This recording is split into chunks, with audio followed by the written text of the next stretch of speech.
बिस्मिल्लाहिर्रहमानिर्रहीम।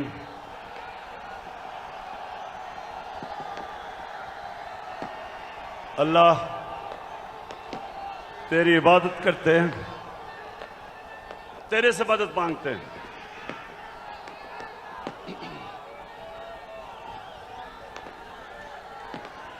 बहुत शुक्रिया, बहुत शुक्रिया, बहुत शुक्रिया। लाहौर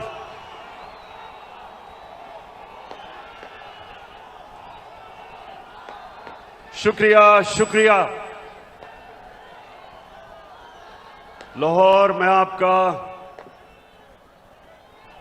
जितना भी शुक्रिया अदा करूं वो कम है।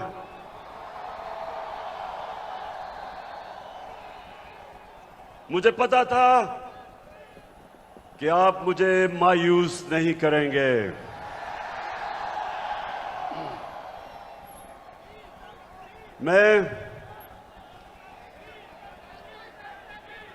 मैंने कभी इतने बड़े जलसे के सामने खिताब नहीं किया। आप सबका शुक्रिया। माशाअल्लाह, अल्लाह का भी शुक्र अदा करता हूं कि उसने आपके दिल में वो शऊर डाला, आपको जगाया। ये अल्लाह का करम है, ये अल्लाह का खास करम होता है जब वो एक कौम को जगा देता है और एक इंसानों के हजूम को एक कौम बना देता है। ये अल्लाह तेरा लाख लाख शुक्र है। लाहौर में इधर पास ही मेयो हॉस्पिटल में पैदा हुआ था और मुझे बचपन से एहसास था। ये आपने आज गौर से बातें सुन। सामने प्लीज बैठ जाएं, बैठ जाएं, आप बैठ जाएं। वो नीचे देख सकते, नीचे बैठ जाओ, बैठ जाओ, बैठ जाओ, बैठ जाएं, सामने बैठ जाएं, वो देख नहीं सकते। बैठ जाएं प्लीज। देखें, मैं पाकिस्तान के साथ बड़ा हुआ हूं। मैं बार बार लोगों को बताता हूं कि मेरे मां बाप एक गुलाम हिंदुस्तान में पैदा हुए थे और उन्होंने पाकिस्तान की तहरीक में शिरकत की थी। और बचपन से उन्होंने मुझे एक चीज बताई कि तुम खुशकिस्मत हो कि एक आजाद मुल्क में पैदा हुए हो। और मैंने जब क्रिकेट की ग्राउंडों के ऊपर अपने मुल्क का नाम ऊपर किया और हमारा पाकिस्तान आहिस्ता आहिस्ता आहिस्ता क्रिकेट की दुनिया में ऊपर जाना शुरू हुआ, तो हमें फख्र होता था कि हम वो पाकिस्तानी हैं जो एक आजाद पाकिस्तान को दुनिया में उठा रहे हैं। तो मेरे पाकिस्तानियों, लाहौर के लोगों, जो आप सब यहां हैं, जो बाहर हैं, वैसे मैंने कभी इतनी पब्लिक नहीं देखी। मैं फिर से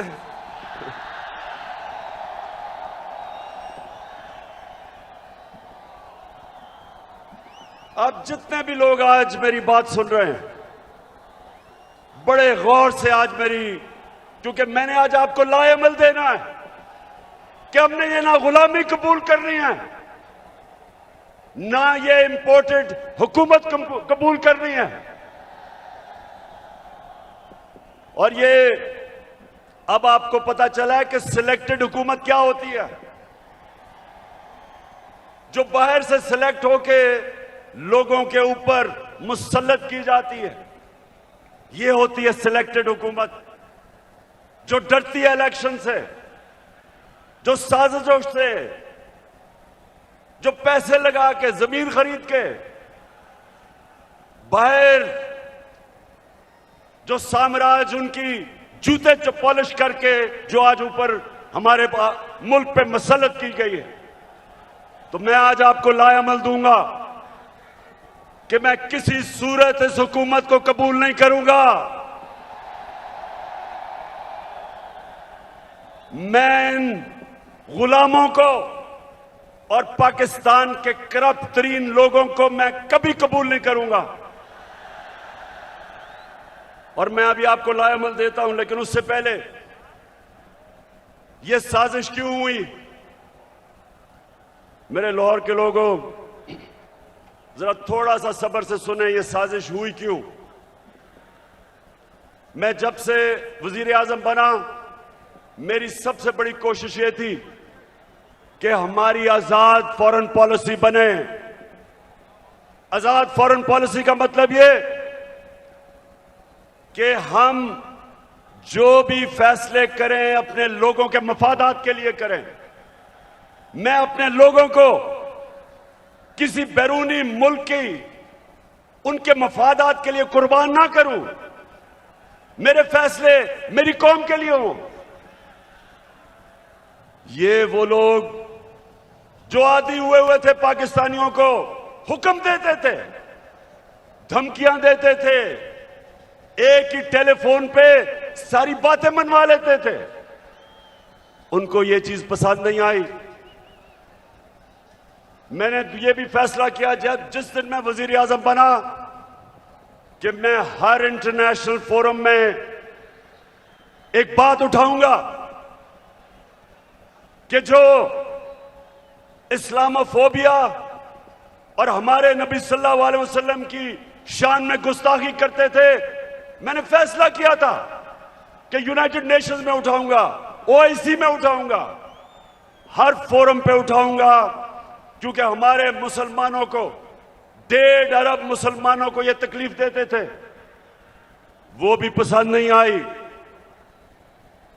वो बाहर के लोगों को पसंद नहीं आई।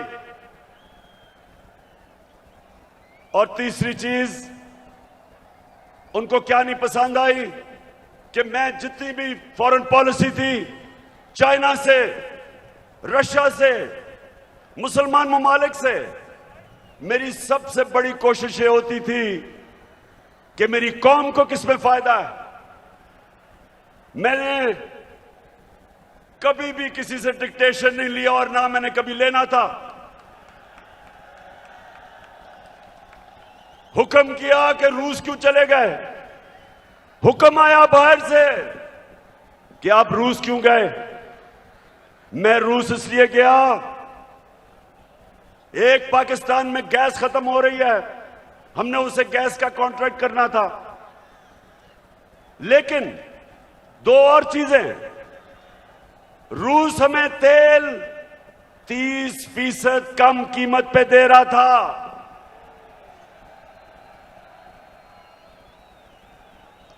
तेल 30% कम कीमत पे, इसका मतलब कि पेट्रोल और फजल रहमान को 30% कम पे हम बेच सकते थे।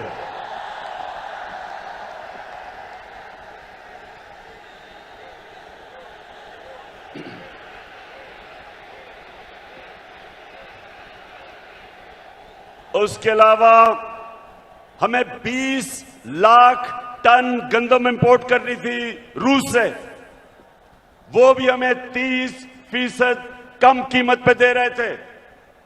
मैं इसलिए गया था कि मेरे लोगों को फायदा था, मेरी आवाम को फायदा था, मैं महंगाई कम कर सकता था।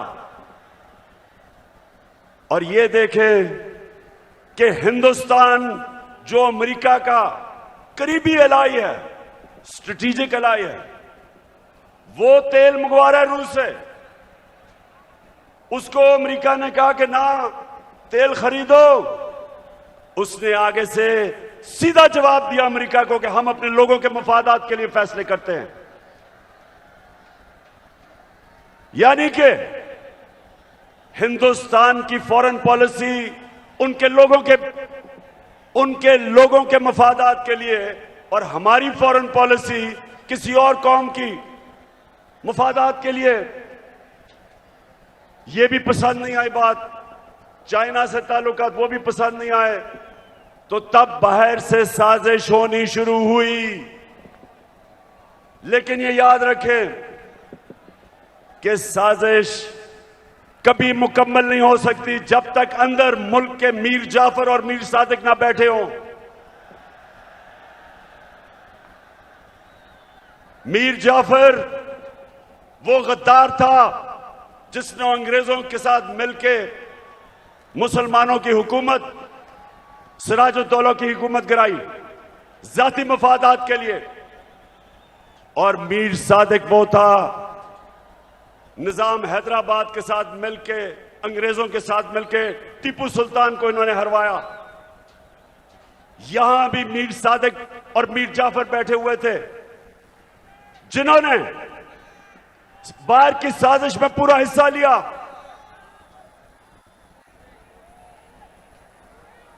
क्या हुआ?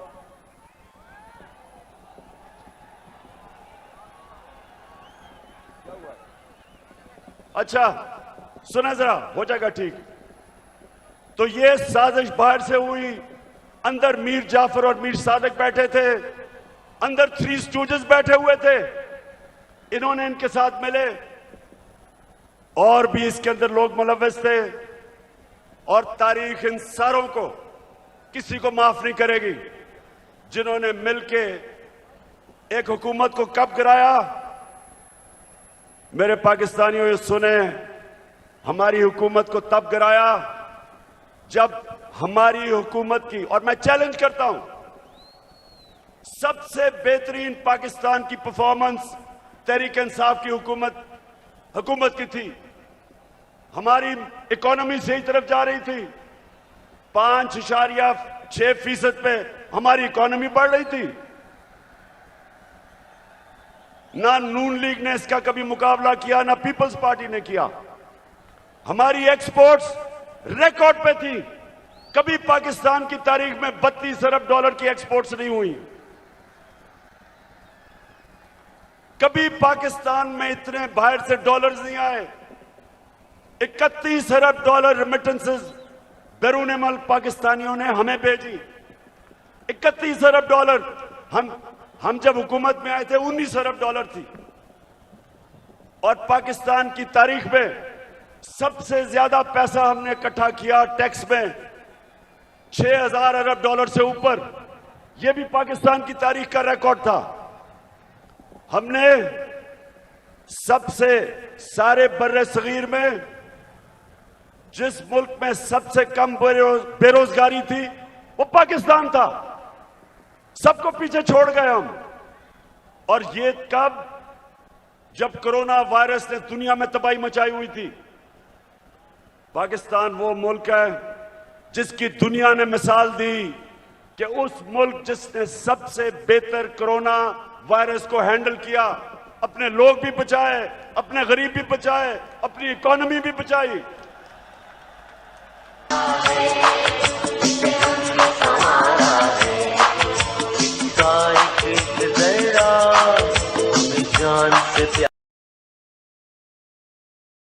और अपने किसानों को, लाहौर के लोगों सुनो, हमने अपने किसानों को कैसे फायदा पहुंचाया। शुगर माफिया जो किसानों को कीमत पूरी नहीं देता था, टाइम पे पैसे नहीं देता था, क्योंकि सारे ताकतवर सियासतदान दोनों पार्टीज में शुगर माफिया का हिस्सा थे। हमने आके शुगर माफिया का मुकाबला किया, किसानों को पैसे दिलवाए ठीक टाइम पे, और उनको कीमत सही मिली। उन्होंने अपनी जमीन पे लगाया।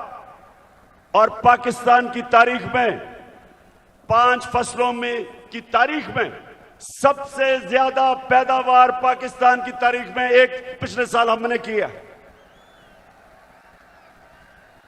गंदम की रिकॉर्ड पैदावार, गन्ने की रिकॉर्ड पैदावार, मकई की रिकॉर्ड पैदावार, आलू की रिकॉर्ड पैदावार, चावल की रिकॉर्ड पैदावार, यह हमारे दौर में हुआ।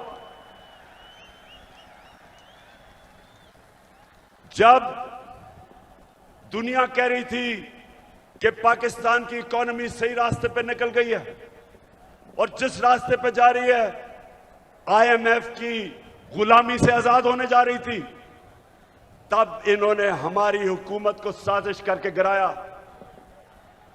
पहले हुकूमतें गिरती थी, 2 दफा बेनजीर की हुकूमत गिरी, 2 दफा नवाज शरीफ की 90 की दिहाई में। जब भी गिरी करप्शन पे गिरी। मैं चैलेंज करता हूं, बताएं कि क्या इमरान खान ने कोई लंदन में फ्लैट लिए, कोई फैक्ट्रियां लगाई? मेरे पे आज इल्जाम लगाया जा रहा है कि जनाब तोशा खाना से इसने कोई चीजें ली। जरा लाहौरियों जरा सुनो, तोशा खाना है क्या? समझो पहले ये क्या है। जो भी तोहफा मिलता है प्राइम मिनिस्टर और उनके वजीरों को, जो भी तोहफा मिलता है वो तोशा खाना में जाता है। इनके जमाने में जब तोशा खाना में प्रेजेंट जाता था तो ये 15% पैसे दे के जो हुकूमत को जाती थी वो खरीद सकते थे। हम आए, हमने 50% रखा, 50% हुकूमत को जाता था और जो भी हम खरीदना चाहे हम खरीद सकते थे। जो भी मैंने खरीदी सब रिकॉर्ड के ऊपर है, सब कानून के अंदर है। और आज मैं आप सबको यह भी बता दूं कि मैंने उन पैसों से जो मेरे घर के नीचे सड़कें जो आम लोगों को भी फायदा पहुंचाती थी, वो तोशा खाना के पैसे से सड़क ठीक की, हुकूमत का पैसा नहीं लिया। मेरा जो घर है मैं कानून के मुताबिक उसको कैंप ऑफिस बना के सारे खर्चे हुकूमत देती है, यानी आप देते हैं टैक्स, आप टैक्स पेयर उसका पैसा सारा देता है। मैं अपने खर्चे देता हूं।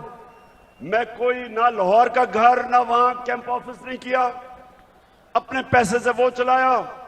जो दीवार नीचे बनानी थी सिक्योरिटी फेंस, गवर्नमेंट से पैसे नहीं लिए, अपना ऑफिस चलाया, गवर्नमेंट से पैसे नहीं लिए। और ये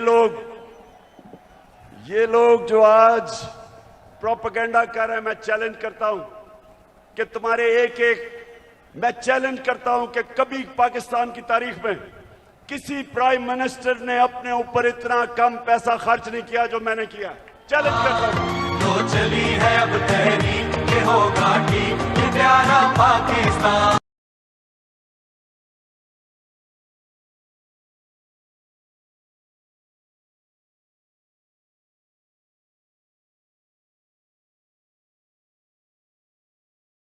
तो लाहौरियों, एक और वजह कि बाहर से साजिश हुई, अब ये जरा गौर से सुनना है आपने, क्योंकि मैं चाहता हूं इसके बाद जो मैं आपको लाएमल दूंगा वो बड़ा जरूरी है कि पहले आप समझ जाएं कि ये हुआ क्या, ये क्या कितनी बड़ी साजिश इस मुल्क के खिलाफ की गई है। एक और हमारे साम्राज्य जो बाहर बैठे हुए हैं, एक और मसला क्या था कि मैं पहले दिन से, जिस दिन जनरल मुशर्रफ घुटने टेक गया, एक टेलीफोन कॉल की अमेरिका से और उनकी जंग में लेके गया, मैं पहले दिन से इसके खिलाफ था। हर फोरम पे मैंने कहा कि ये हमारी जंग नहीं है। हर जगह मैं कहता गया कि पाकिस्तानियों को कुर्बान कर रहे हो किसी और की जंग में। और मैंने ये भी कहा कि अफगानिस्तान में कोई मिलिट्री सोल्यूशन नहीं है, बातचीत से मसला हल होगा। मुझे बुरा भला कहा गया, तालिबान खान कहा गया, मुझे कहा मैं दहशतगर्दों के साथ हूं, मेरी पूरी कैरेक्टर असैसिनेशन हुई।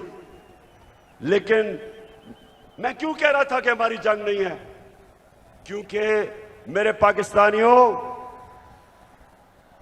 फॉरेन पॉलिसी बनती है, बार बार अपने ज़हन में डाल लो, अपने लोगों के फायदे के लिए। कौन से मुल्क अपने आप को किसी और मुल्क के लिए कुर्बान करता है? 80,000 हमारे लोग शहीद हुए, 6,500 हमारे फौज के नौजवान शहीद हुए,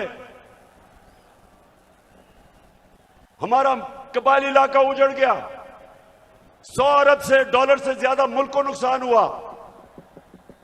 कभी कोई कमीशन बैठी, कभी किसी ने यह सोचा कि ये किसने हमें इस जंग में लेके गया ताकि आगे से हम इस तरह की हिमाकत ना करें। तो जब मेरे से इंटरव्यूअर ने पूछा कि आप अमेरिका को बेस देंगे, क्या कहा मैंने? और क्या आप मेरे से कोई और उम्मीद रखते थे? एब्सोल्युटली नॉट के अलावा कोई उम्मीद रखते थे? क्योंकि मेरा जीना मरना पाकिस्तान में है। ये मेरा मुल्क है, ये मेरे लोग हैं। मैं क्यों अमेरिका के लिए अपने लोगों को कुर्बान करूं? तो ये भी उनको तकलीफ थी। उनको चाहिए थे चेरी ब्लॉसम बूट पॉलिश करने वाले, जो कहता कि बेगर्स आर नॉट चूजर्स, यानी कि क्योंकि हम मकरूज हैं, हम गुलाम हैं, हम आपके जूते पॉलिश करेंगे। पाकिस्तानियों, ये याद रखो, मैं बार बार आपको एक चीज कहता हूं, कभी कभी किसी जमात को वोट ना दो जिनके लीडर्स के पैसे जायदादें मुल्क से बाहर पड़ी हैं, कभी उनको वोट ना दो। ठीक करेगा सब कप्तान, नया बनेगा पाकिस्तान।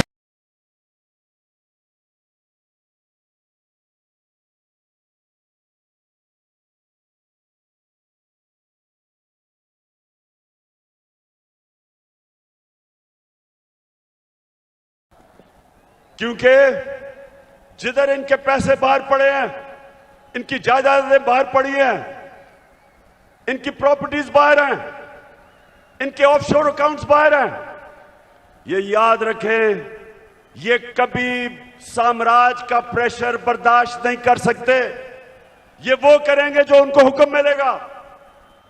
उनको इस तरह के करप्ट गुलाम पसंद इसलिए हैं कि ये हमेशा उनके सामने झुके रहेंगे। 400 ड्रोन अटैक हुए पाकिस्तान में। पाकिस्तानियों, 400 ड्रोन अटैक हुए यहां। कोई दुनिया में मिसाल ही नहीं कि जिस मुल्क के लिए आप जंग लड़ रहे हैं वो आपके ऊपर ही बमबारी कर रहा है, इसकी कोई मिसाल नहीं मिलती। 400 ड्रोन अटैक हुए पाकिस्तान में। एक दफा कभी नवाज शरीफ के मुंह से एक दफा निकला कि ये आप बड़ा गलत कर रहे हैं, ये सारे ह्यूमैनिटेरियन लॉज के खिलाफ है, ये कानून के खिलाफ है कि जज, जूरी, एग्जीक्यूशनर 4000 मील दूर बैठ के एक बटन दबाता और लोग मर जाते हैं, नीचे बम फट जाते हैं। ये 400 ड्रोन अटैक्स हुए पाकिस्तान में। एक लफ्ज इनके मुंह से नहीं निकला। मैं निकला सड़कों पे, मैंने धरने किए ड्रोन्स के खिलाफ, मैंने हर जगह अपनी आवाज बुलंद की, लेकिन इनके मुंह से एक लफ्ज नहीं निकला, क्योंकि ये अपने पैसे के गुलाम हैं और पैसे बाहर पड़े हुए हैं इनके। और मेरे पाकिस्तानियों, जो मुझे सबसे ज्यादा तकलीफ है, आप में अभी हौसला है ना, मैंने आपसे बड़ी जरूरी बातें करनी है।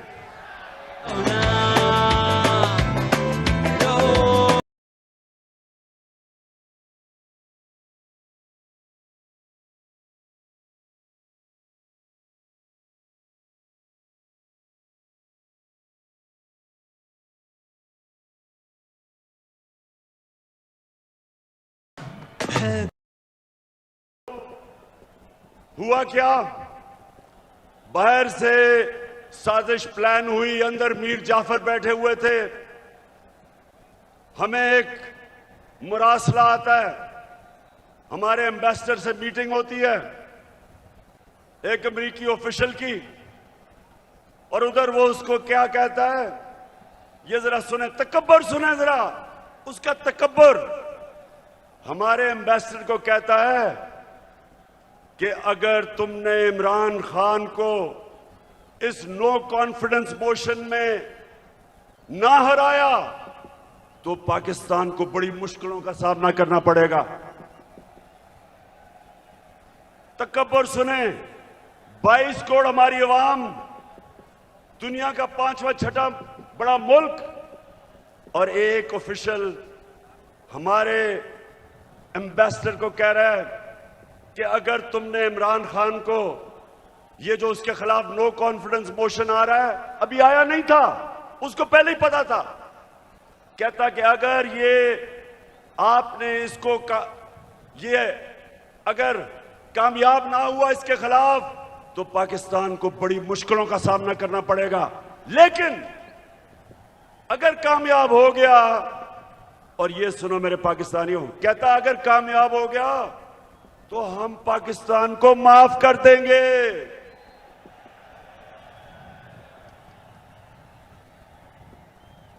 हमने क्या जुर्म किया कि वो हमें माफ कर देगा? कि क्या ये जुर्रत की कि हम रूस चले गए अपने मुल्क की खातिर, या ये कहा कि हम आपको बेस नहीं देंगे? तो मेरे लाहौर के लोगों, ये याद रखो कि उनको ये किधर से गलत आदतें पड़ी। हिंदुस्तान को क्यों नहीं ये कहते? इनकी जुर्रत है हिंदुस्तान के प्राइम मिनिस्टर को वहां, अच्छा प्राइम मिनिस्टर मैं हूं, ये सुना जरा, चीफ एग्जीक्यूटिव पाकिस्तान का मैं हूं, और मैसेज किसको दे रहे हैं? किसको कह रहे हैं किसको हटा दो? बताएं किसको कह रहे हैं? प्राइम मिनिस्टर तो मैं था। तो मेरे पाकिस्तानियों, जरा गौर से सुने ये साजिश फिर क्या होता है। एकदम अगले दिन अदम एतमाद की वो आती है तहरीक, वो टेबल करते हैं असेंबली में, और हमारे जनाब 20 लोगों को वहां सिंध हाउस में जाना शुरू हो जाते हैं।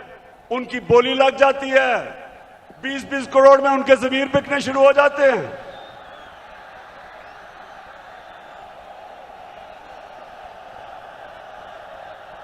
मैं तो देखूंगा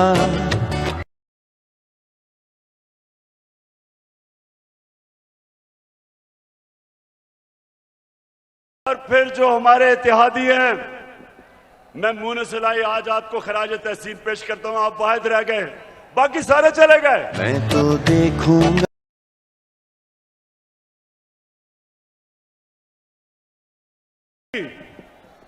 बोलियां लगी जैसे बकरा ईद पे बकरे बिकते हैं। बंद किया जनाब उनको सिंध हाउस के अंदर, सिंध से पुलिस लेके आए।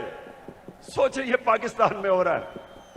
मैं अपनी आज बड़े अदब से मैं अपनी अदालतों से पूछता हूं कि क्या ये आइन के खिलाफ नहीं है, ये कानून के खिलाफ नहीं है कि बिक रहे हैं बकरों की तरह? अवाम से वोट लेके आए हमारे टिकट पे, और वहां जाके उनकी बोलियां लग गई। यानी ये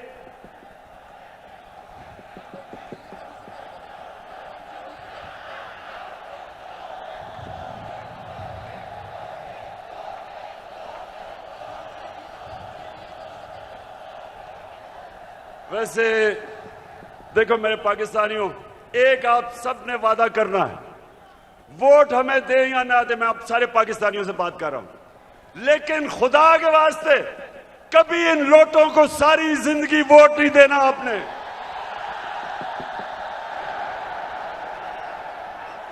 जमीर फरोशों को, जिनका ना कोई दीन है ना ईमान है ना उनमें शर्म है, कि सारी जिंदगी उनके बच्चों के ऊपर धब्बा लगेगा कि ये हैं वो लोग जिन्होंने अपने आप को बेचा, अपने जमीरों को बेचा।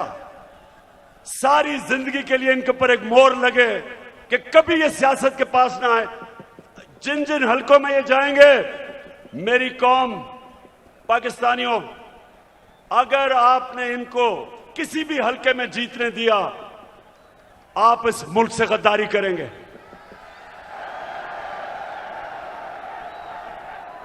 और फिर जो होता है वो तारीख का हिस्सा है। अदालतें भी 12 बजे खुल जाती हैं।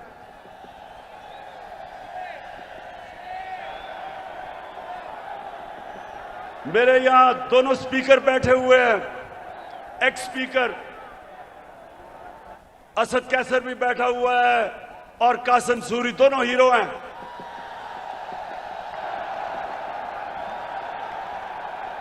हम सारा वक्त, हमारे आइन में ट्राइकोटमी ऑफ पावर की बात थी, हमारे आइन में यह था कि सुप्रीमेसी ऑफ पार्लियामेंट, लेकिन ये सब हमने अपनी आंखों के सामने, हमने सब ये इसको जाते देखा, और हमने फिर ये देखा, और ये सबसे तकलीफ दे चीज है। पाकिस्तानियों, जरा मेरी ये बात सुननी है, सबसे तकलीफदेह चीज क्या है कि इस मुल्क के सबसे बड़े डाकू 30 साल से जो इस मुल्क को लूट रहे थे, जिनके ऊपर करप्शन के केसेस थे, जो जमानत पे थे, उनको इस कौम के ऊपर मुसल्लत किया गया।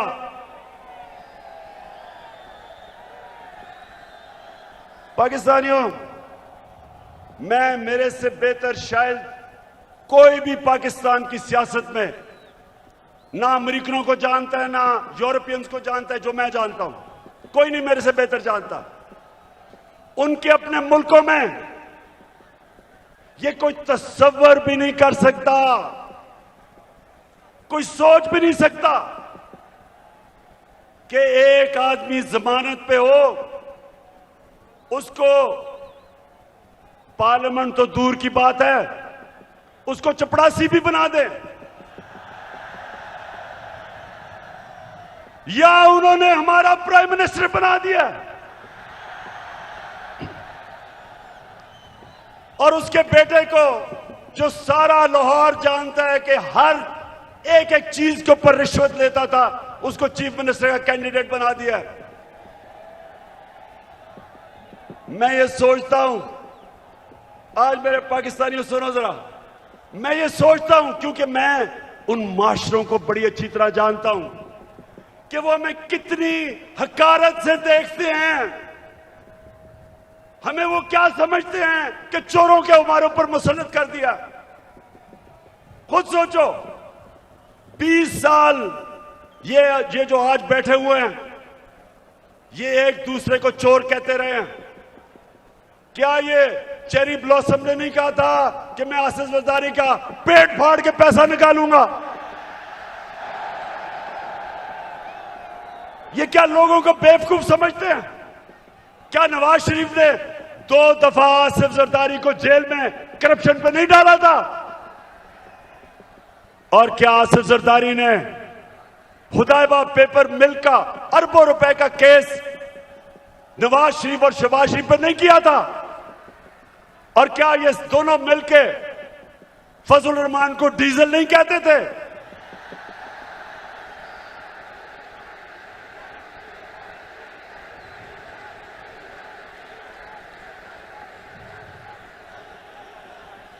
इससे ज्यादा आप एक मुल्क के ऊपर क्या जुल्म कर सकते हैं कि ये 3 स्टूजेस को, ये मुल्क के माना और डाकुओं को मुल्क के ऊपर मुसल्लत करें।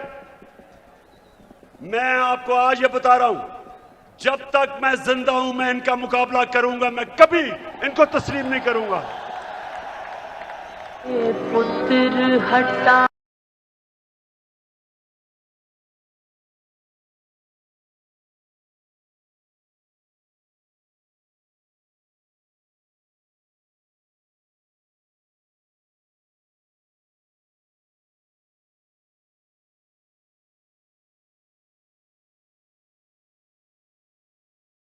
पाकिस्तानियों, अब ये जरा मेरी बात सुने। ये इतना बड़ा इस मुल्क पे जुल्म किया इन्होंने कि आपको अंदाजा नहीं कि ये जो हमारे माशरे को करेगा, एटम बॉम्ब भी नहीं कर सकता। मेरे नबी सल्लल्लाहु अलैहि वसल्लम ने तकरीबन 1500 साल पहले कहा था, ये सुने मेरी बात खामोशी से, ये बहुत जरूरी आपके लिए समझना है कि क्यों पाकिस्तान एक अजीम कौम नहीं बन सका। 1500 साल पहले उन्होंने कहा था,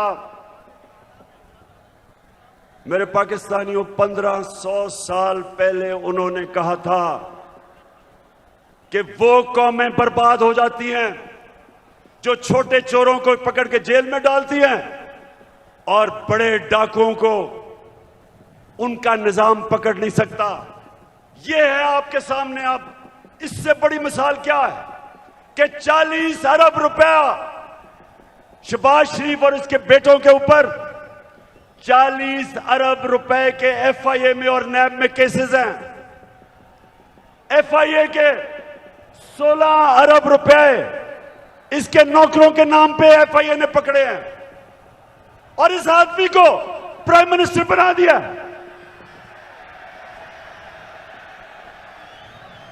मैं आज सारी दुनिया से पूछता हूं, अपनी सारी कौम से पूछता हूं कि मुझे यह बताएं आप कि वो जो एफआईए के, और मैं उनको खराज तहसीन पेश करता हूं एफआईए के ऑफिसर्स को, जिन्होंने इसके केस निकाले और पकड़े।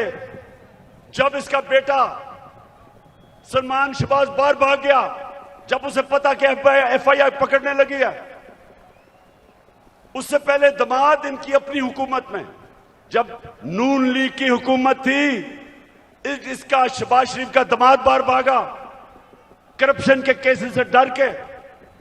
नवाज शरीफ के दोनों बेटे बाहर भागे क्योंकि वो बता नहीं सकते थे कि अरबों रुपए की प्रॉपर्टीज इनके पास लंदन में किधर से आई। इसहाक डार प्राइम मिनिस्टर के प्लेन पे नून लीग की हुकूमत में बाहर भागा, उसके बेटे बाहर भागे हुए हैं। ये लोगों को हमारे ऊपर मुसल्लत किया जा रहा है। 95% इनके ऊपर केसेस हमारे दौर में नहीं बने, पहले के बने हुए हैं।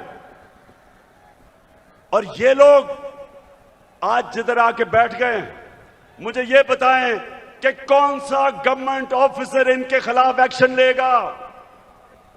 कब आगे से एफआईए कब इनके खिलाफ एक्शन लेगी? जब उनको पता ये होगा कि ये तो उनके ऊपर इंतकामी कार्रवाई करेंगे अगर वापस आ गए। अब सोचें, कहीं दुनिया में होता है कि वो एफआईए जिसने इसके ऊपर केसेस निकाले हैं, ये उसी के ऊपर आके बैठ गया और सबसे पहले इसने उस दिलेर ज़हीन ऑफिसर को फारग किया जिसने इसके केसेस पकड़े थे। तो मैं फिर बड़े अदब से अपनी अदलिया से पूछता हूं कि क्या आपका काम नहीं इनकी हिफाजत करना, इन ऑफिसर्स की? क्या आपका काम नहीं कि एक कॉन्फ्लिक्ट ऑफ इंटरेस्ट, कि जो आदमी एफआईए में पकड़े हुए केसेस, आपका काम नहीं उनकी हिफाजत करना?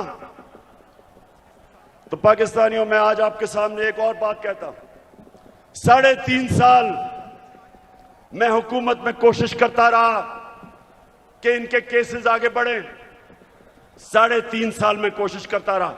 पुराने केसेस थे इनके, जरदारी के ऊपर अरबों रुपए के केस थे, उसकी और उसकी वो जो ओमनी ग्रुप, बिलावल भुट्टो को भी उसी अकाउंट से पैसा जा रहा है, फेक अकाउंट से, जिधर रेहान अली को पैसा जा रहा है। साफ ओपन एंड शट के, वो जो सिंध का चीफ मिनिस्टर है, उसके ऊपर पूरा केस ओपन एंड शट, लेकिन कुछ होता ही नहीं था। मेरे नीचे ना नैब भी मेरे नीचे नहीं, अदलिया आजाद। क्या कर सकते थे? 100 एफआईए के केसेस जो इसके ऊपर हुए और वो भी डर डर के बेचारों ने किया, तो मेरे हाथ में क्या था? और जिनके हाथ में पावर थी, मैं आज आपको यह कहना चाहता हूं कि वो करप्शन को बुरा ही नहीं समझते थे। उनके लिए करप्शन बड़ी चीज ही नहीं थी।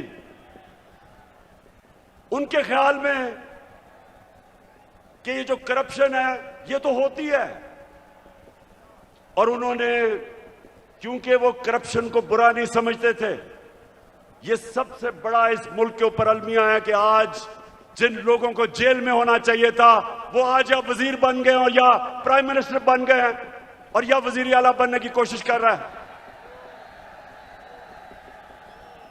तो पाकिस्तानियों, ये कौम ये बर्दाश्त नहीं कर सकती, कोई कौम ये बर्दाश्त नहीं कर सकती। इसलिए मैं अभी आपको लाएमल दूंगा कि हमने करना क्या है, लेकिन मैं ये आपको वाज़ेह कर दूं, मैं जब तक जिंदा हूं मैं इस नाइंसाफी और जुल्म का मुकाबला करता रहूंगा।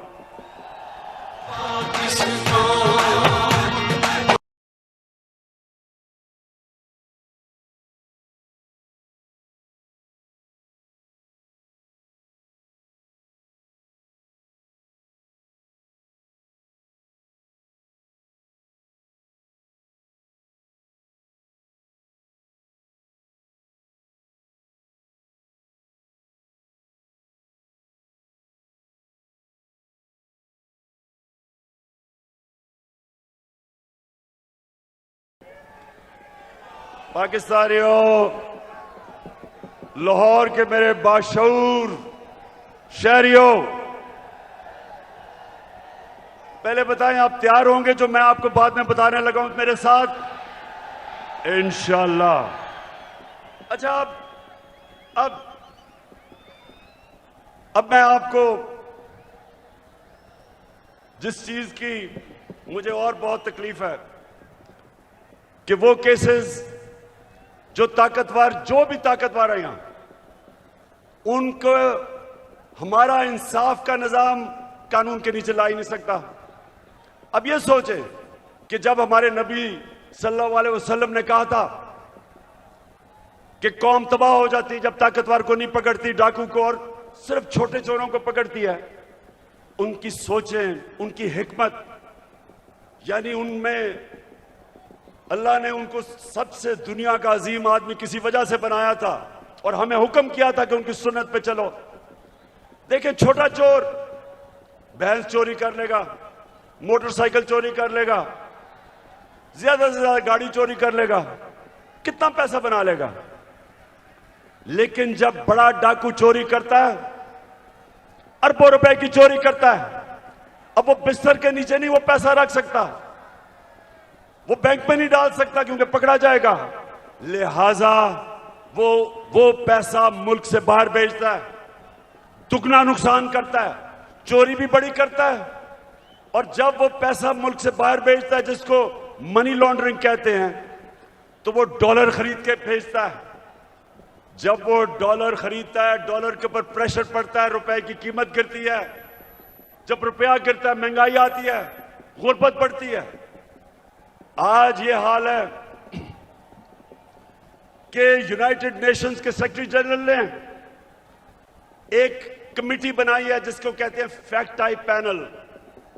उस पैनल को उसने कहा इन्वेस्टिगेट करो कि क्या वजह है कि गरीब मुल्क गरीब हो रहे हैं और अमीर मुल्क अमीर हो रहे हैं। आपको पता है उस पैनल ने क्या, उसने जब इन्वेस्टिगेट किया तो क्या चीज सामने आई कि हर साल पाकिस्तानियों, इधर और से सुनो, हम IMF से हम सिर्फ 6 अरब रुपए के कर्जा जब लेते हैं तो हमें उनकी हर बात माननी पड़ती है। हमें मुल्क के ऊपर एक जंजीर डल जाती है गले में, 6 अरब डॉलर पे। तो हर साल गरीब मुल्कों से जो पैसा जाता है अमीर मुल्कों में, ऑफशोर अकाउंट्स में, लंदन फ्लैट्स में, वो 1700 अरब डॉलर है। 1700 अरब डॉलर हर साल गरीब मुल्कों से चोरी होकर अमीर मुल्कों में जाता है। हमारे मुल्क से अंदाजा लगाया जाता है 15 अरब डॉलर हर साल बाहर जाता है चोरी करके। और वो कौन करता है?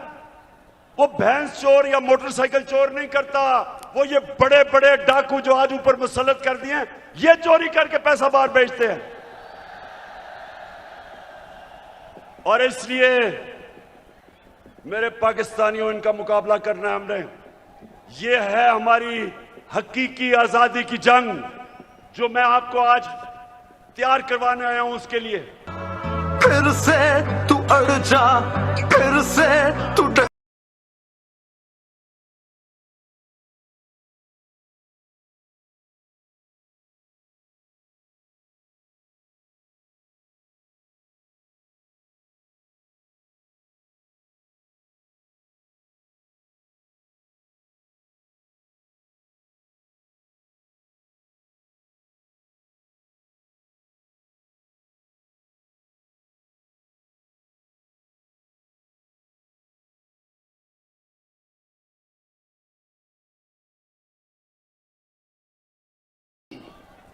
ये मैंने सुना है कि ये मीर जाफर की हुकूमत ने फैसला किया है कि कमीशन बनाएंगे मरासले के ऊपर। शहबाज शरीफ, तुम और तुम्हारी फैमिली से ज्यादा झूठे लोग दुनिया में आए नहीं हैं। तुम्हारे से ज्यादा करप्ट लोग इस दुनिया में नहीं आए। आपने तो जाके लाहौर हाई कोर्ट में गारंटी दी थी कि नवाज शरीफ वापस आ जाएगा। नवाज शरीफ ने नेशनल असेंबली में खड़े होकर कहा, जब पनामा में ये पकड़े गए, पनामा में क्या हुआ था? पनामा में पता चला, इंकशाफ हुआ कि जो 4 महंगे तरीन लंदन में मेफेयर की अपार्टमेंट्स हैं वो मरियम के नाम पे हैं।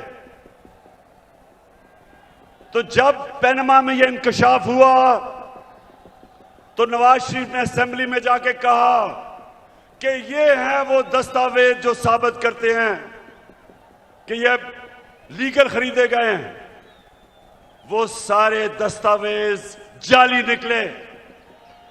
फिर सुप्रीम कोर्ट में कहा, कहता कतरी खत आ गया। वो कतरी खत कहता है कि हमने कैसे अपार्टमेंट लिए, वो भी जाली निकला।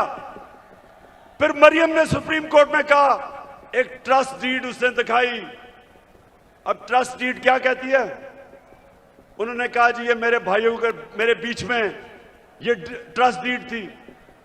पता चला कि वो जिस कैलिबरी फॉन्ट से लिखी गई थी वो उस 2006 में आई नहीं थी। नकल में भी अकल चाहिए।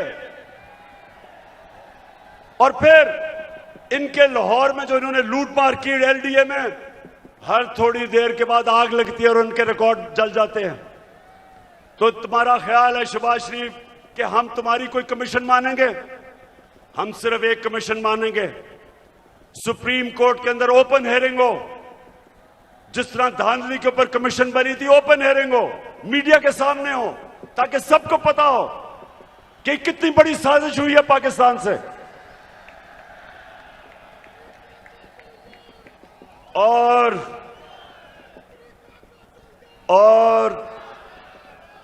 ये जो भी चीफ इलेक्शन कमिश्नर है, ये जो चीफ इलेक्शन कमिश्नर है, इसको तो नून लीग के अंदर कोई ऑफिस का ओहदा दे दो। इसका जितना इसने तहरीक इंसाफ के खिलाफ काम किया आके, मैं तो कहता हूं कि नून लीग के लोग भी शर्म आती है उनको काम करते हुए कि सारे फैसले हमारे खिलाफ। फॉरेन फंडिंग केस क्या है? हमें बैरून मुल्क पाकिस्तानियों ने पैसे भेजे, वो पाकिस्तानी जो कि 31 अरब डॉलर इस मुल्क को भेजते हैं जिस पे पाकिस्तान चलता है, वो फॉरेन फंडिंग नहीं है। और हमने इनको बार बार कहा है कि जब भी आप इन्वेस्टिगेट करें तो नून लीग की भी साथ इन्वेस्टिगेशन करें, पीपल्स पार्टी की भी करें। और लाहौर के लोगों, मैं आपके सामने दावा करता हूं कि जब भी हमारी सामने इन्वेस्टिगेशन होगी, दूध का दूध पानी का पानी हो जाएगा। एक पार्टी होगी पाकिस्तान की तारीख में जो पॉलिटिकल फंड रेजिंग करती है, लोगों से पैसे इकट्ठे करती है। इनके पैसे वो बिजनेसमैन देते हैं जिनके साथ मिलकर ये पैसे बनाते हैं, उनको कॉन्ट्रैक्ट्स दिलवाते हैं, फिर उनसे पैसे लेते हैं। एक एक का नाम भी मुझे पता है। उनसे पैसे लेते हैं, इनके पास कोई फंड रेजिंग का तरीका नहीं है। तो मैं चैलेंज करता हूं कि अगर हिम्मत है तो हम तीनों के इकट्ठे केस सुनो, ताकि सारी कौम को पता हो, सारी कौम के सामने आए कि किससे सही मायने में पैसे इकट्ठे करें और कौन 2 नंबरी से पैसे इकट्ठे करता है। वतन की हालत को सुधारो।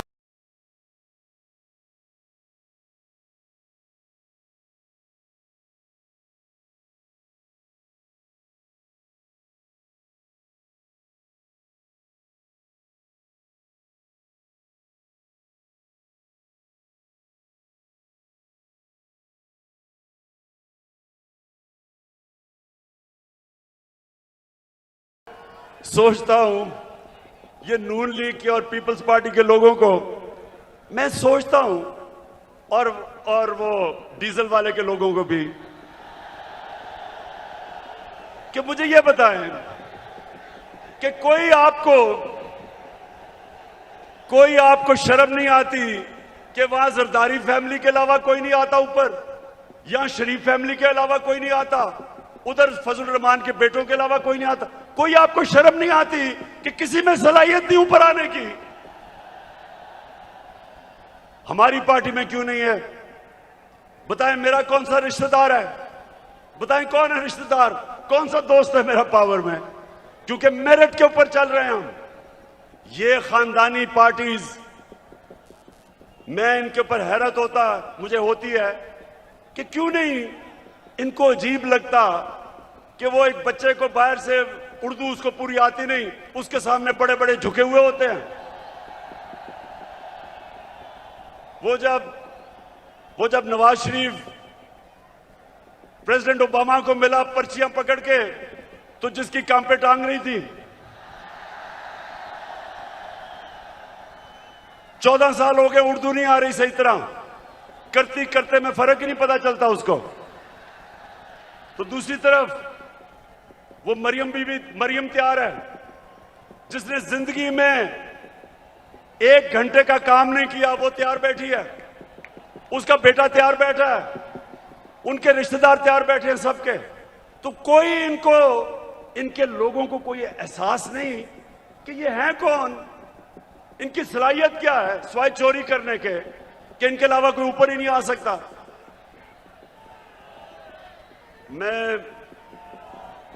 अब मैं आपसे आखिर में, अब जो मैं बात करने आया था, आप सबको यहां इकट्ठा किया, उस पर मैं आने लगा हूं। तो मैं सबसे पहले पाकिस्तानियों, अब आपने थोड़ी सी जरा तहम्मुल से मेरी बात सुननी है, क्योंकि इसके लिए मैंने आज आपको बुलाया है। देखिए पाकिस्तानियों,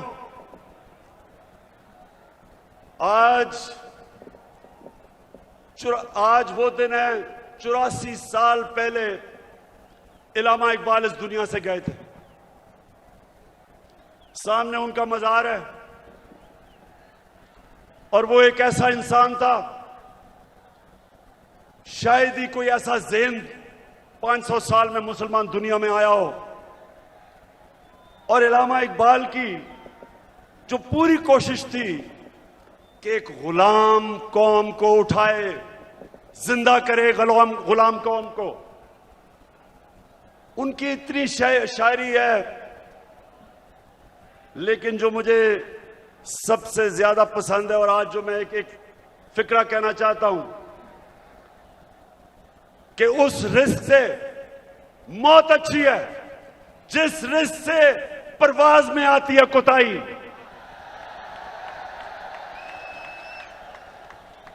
पाकिस्तानियों, यहां 1940 में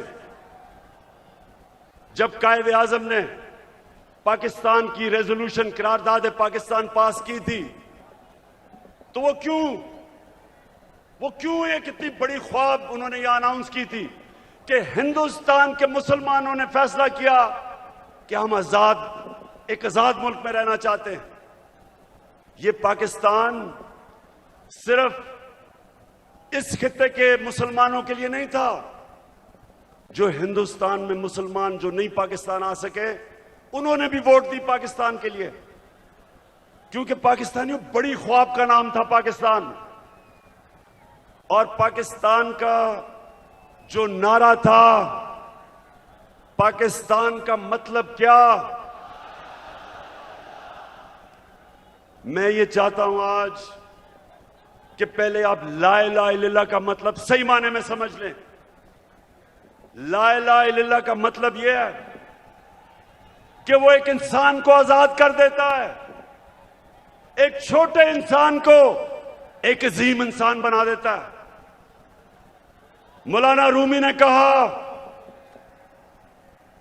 कि अल्लाह ने जब तुम्हें पर दिए, क्यों चूंटियों की तरह जमीन में रेंग रहे हो? क्योंकि ला इलाहा इल्लल्लाह इंसान को पर देता है। जब इल्लामा इकबाल कहता है कि परवाज में कुताही ना आए, तो कुताही तब आती है जब इंसान गुलामी करता है। कभी गुलाम बड़े काम नहीं कर सकता, सिर्फ एक आजाद इंसान बड़े काम कर सकता है। और मैंने रहमतुल लिल आलमीन अथॉरिटी इसलिए बनाई क्योंकि मुझे एहसास हुआ कि हमारे बच्चों को, हमारे नौजवानों को सीरत नबी का तो पता ही नहीं है। हमारे नबी सल्लल्लाहु अलैहि वसल्लम ने ये जरा लाहौर के लोगों तहम्मुल से सुनो मेरी बात। उन्होंने मदीना में इंसानों को पर लगा दिए। वो अरब जिनकी कोई हैसियत नहीं थी, दो सुपर पावर थी दोनों तरफ, पर्शियन और रोमन एम्पायर, बेजेंटाइन एम्पायर, बीच में वो अरब जिनकी कोई हैसियत नहीं थी। मैंने इसलिए अपने बच्चों को फैसला किया कि हम सीरत नबी पढ़ाएं अपने नौजवानों को, ताकि आपको पता तो चले कि क्यों अल्लाह ने हमें हुक्म दिया है कि नबी के रास्ते पे चलो, क्योंकि उससे अजीम इंसान कभी आया ही नहीं, ना आ सकता है। उन्होंने उन लोगों को जो बटे हुए थे कबीलों के अंदर, उनको सबको इकट्ठा किया एक नजरिए के ऊपर। ला इलाहा इल्लल्लाह का मतलब उनके दिलों में गया, उनकी जंजीरें टूटी, जंजीरें जो इंसान को जमीन पे रखती हैं। इकबाल के शाहीन बने वो, दुनिया की उन्होंने इमामत की, और ये दुनिया की तारीख का हिस्सा है, ये सारी दुनिया की तारीख का हिस्सा है जिसका हमें पता ही नहीं है कि उन्होंने क्या किया था, जो इंसानों की जंजीरें तोड़ के उन सबको दुनिया की लीडर्स बना दिया।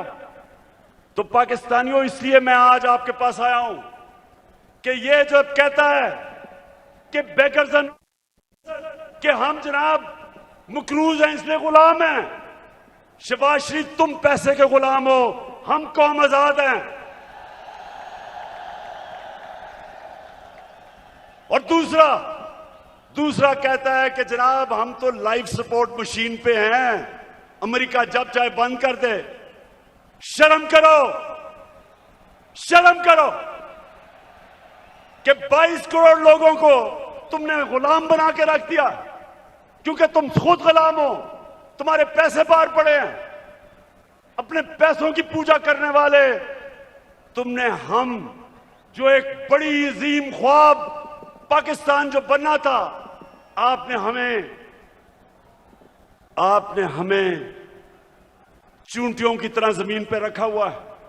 मैं आज आपको आजाद करने आया हूं, मैं आप आज से अहद लेने आया हूं कि हमने इकबाल का शाहीन बनना है। हमने किसी सूरत किसी के सामने झुकना नहीं है। हमने 22 करोड़ की एक ऐसी कौम बनना है, वो कौम बनना है। और मेरा लीडर कायदे आजम था, जो एक गुलाम हिंदुस्तान में भी आजाद आदमी था। तो पाकिस्तानियों, मैं चाहता हूं कि आप अपना मुकाम समझें। कुरान में अल्लाह कहता है कि मैंने इंसान को अशरफुल मखलूकात बनाया, सबसे अजीम मखलूक। फरिश्तों को कहा कि इंसान के सामने झुको। शैतान को उन्होंने जन्नत से निकाला एक वजह से, इबादत तो वो सबसे ज्यादा करता था अल्लाह की, क्योंकि उसमें तकब्बर था, कहता मैं इंसान के सामने नहीं झुकता। और अल्लाह ने उसे कहा कि तुम्हें भी अंदाजा नहीं कि मैंने इसको क्या सलाहियतें दी हैं। और कुरान में फिर ये भी है, जब इंसान ऊपर जाता है तो फरिश्तों के उससे ऊपर चला जाता है, लेकिन जब वो गिरता है जानवरों से नीचे गिर जाता है। हमारे ऊपर है, हम ऊपर जाना चाहते हैं या जमीन पर रेंगना चाहते हैं। पाकिस्तानियों, आप एक दफा फैसला कर लें। जब आप फैसला करेंगे कि हम किसी सूरत स्वाए अल्लाह के किसी के सामने नहीं झुकेंगे, आपकी परवाज ऊपर चली जाएगी। जिस दिन ला इलाहा इल्लल्लाह का मतलब आप समझ गए, आपकी जंजीरें टूट जाएंगी। ये जो गुलामी की जंजीरों में हमें डालना चाहते हैं, टूट जाएंगी। अब सब उठ जाएंगे। 22 करोड़ लोग हैं, बाहर पाकिस्तानी बैठे हैं, हर किस्म की सलाहियत रखते हैं, लेकिन ये चोर और डाकू, पैसे के गुलाम, अगर ये आपके ऊपर बैठे रहे, ये मुल्क कभी आगे नहीं बढ़ेगा बल्कि नीचे जाएगा। हमारी कभी फॉरेन पॉलिसी आजाद नहीं हुई स्वाय थोड़ी देर के भुट्टो के जमाने में, और भुट्टो को साजिश करके अंदरूनी मीर जाफर ने उसको फांसी दिलवाई। कभी उसके बाद आजाद नहीं हुई, लेकिन कभी इतनी गुलाम भी नहीं हुई जो इन थ्री स्टूजेस के दौरान हुई है। जो इन्होंने हमारे साथ किया, जिस तरह इन्होंने हमें गुलामी करवाई, इसकी कोई मिसाल नहीं है। रमजी यूसुफ को पकड़ा दिया अमेरिकनों को हमारे कानून के बरखिलाफ, एमएल कांसी को पकड़ा दिया हमारी अदालतों को पूछे बगैर।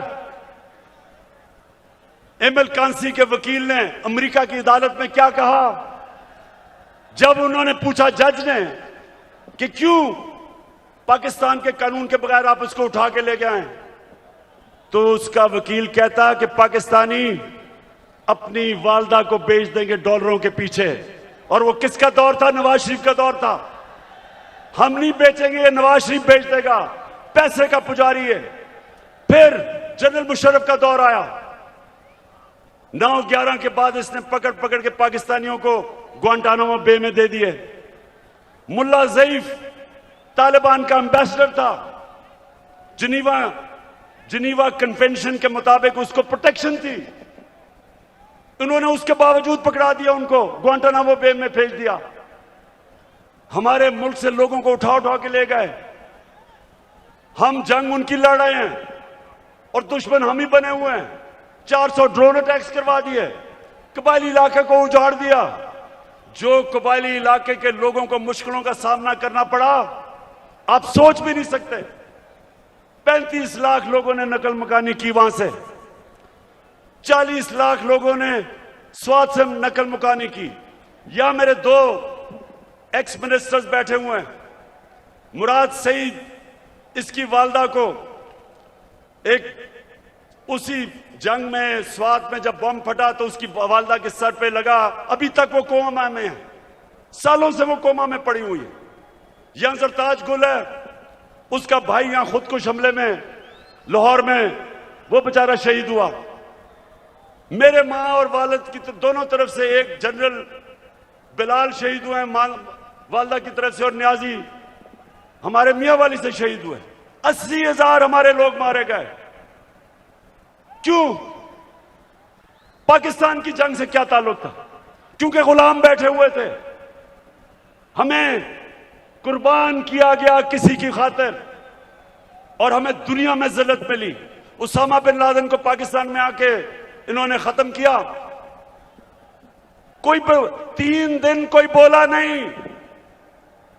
प्रेसिडेंट ओबामा अपनी किताब में लिखता है कि मुझे बड़ा खौफ था कि मैं सदर जरदारी को जब टेलीफोन करूंगा वो बड़ी मुजम्मत करेगा कि तुमने हमारे मुल्क में आके ये किया क्या। कहता जब 3 दिन के बाद मैंने जरदारी को टेलीफोन किया तो कहता मुझे मुबारक देनी शुरू कर दी उसने।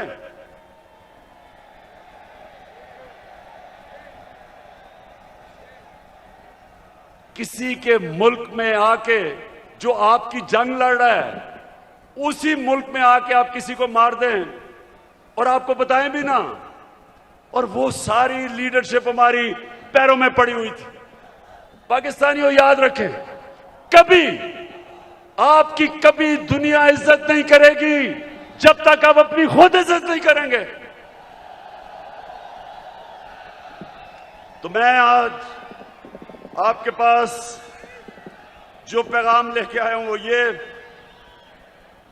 कि हमने फैसला किया है कि पाकिस्तान की हकीकी आजादी की तहरीक चलाना। हमारे ये मुखालिफ समझते हैं कि जी मीनार पाकिस्तान के बाद क्या होगा। कान खोल के सुन लो,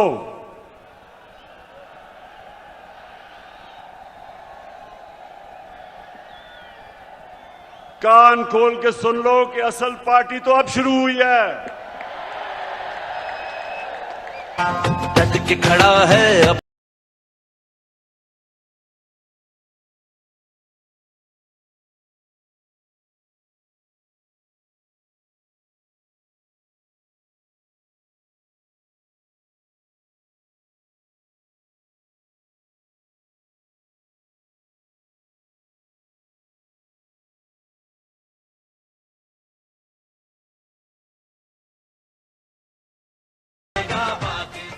हमने सारे पाकिस्तान, ये मैं तहरीक इंसाफ को कॉल नहीं दे रहा, मैं अपने सारे पाकिस्तानियों को कॉल दे रहा हूं, बल्कि मैं नून लीग और पीपल्स पार्टी के लोगों को जो इस मुल्क में आजादी चाहते हैं, जिनको पता नहीं कि कितनी बड़ी साजिश हुई है, मैं उनको भी आज पैगाम दे रहा हूं कि आपने सबने तैयारी करनी है।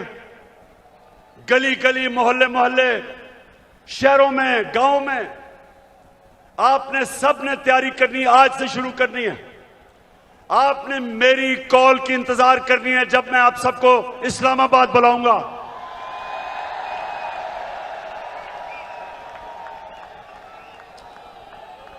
मैं आज ये वाजे कर दूं कि मैं किसी किस्म का तसादुम नहीं चाहता। ये मेरा मुल्क है, मेरे कोई इस मुल्क के बाहर जाने की जगह नहीं। ये तो जब भी थोड़ी मुश्किल आती है बाहर भाग जाते हैं, ऐसे लगता है कि ये बर्तानिया की क्वीन को इनके रिश्तेदार है, सारे वहीं भाग जाते हैं।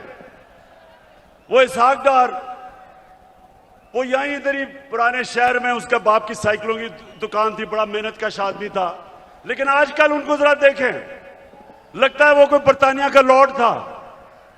तो ये वो लोग हैं, ये वो लोग हैं जब मुश्किल पड़ती है बाहर भाग जाते हैं। हमारा मेरा जीना मरना पाकिस्तान है। किसी किस्म का मैं तसादुम नहीं चाहता अपने मुल्क में।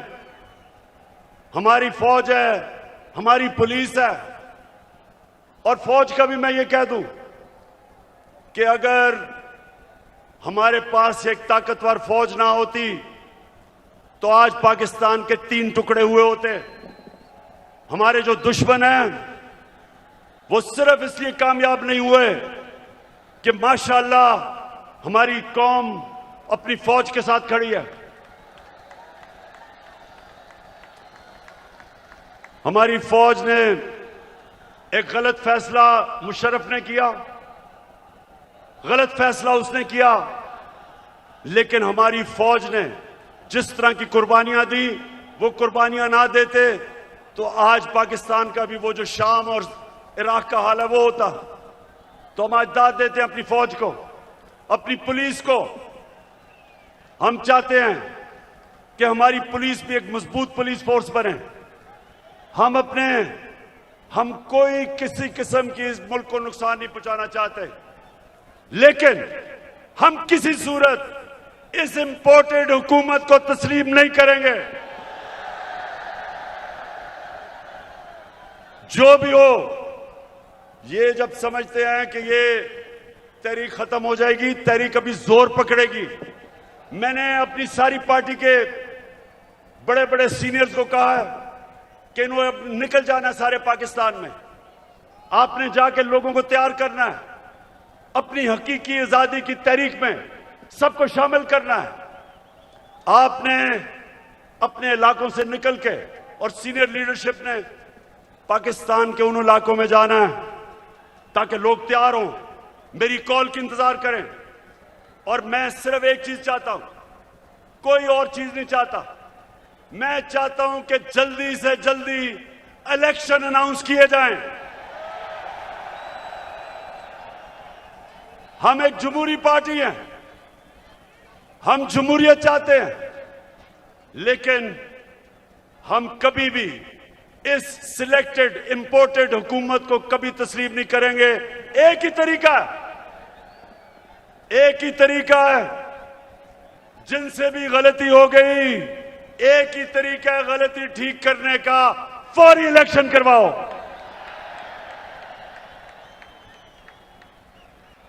27वीं तारीख को मैं चाहता हूं मेरे पाकिस्तानियों, 27वीं तारीख को शबे दुआ की रात हम बनाएं, अल्लाह से दुआ करें कि हमारी हकीकी आजादी की तहरीक को कामयाब करे अल्लाह। और मैं सबसे अब आखिर में ये अहद लेना चाहता हूं, आपने आज हाथ खड़ा करके मेरे साथ एक अहद करना है।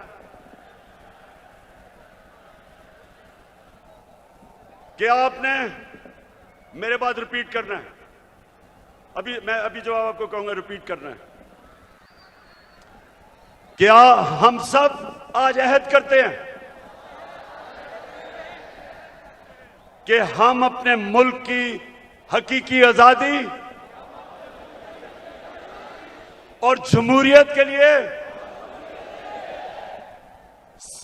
हर वक्त जद्दोजहद करेंगे, तब तक जद्दोजहद करेंगे जब तक इलेक्शन अनाउंस नहीं होते। पाकिस्तान जिंदाबाद।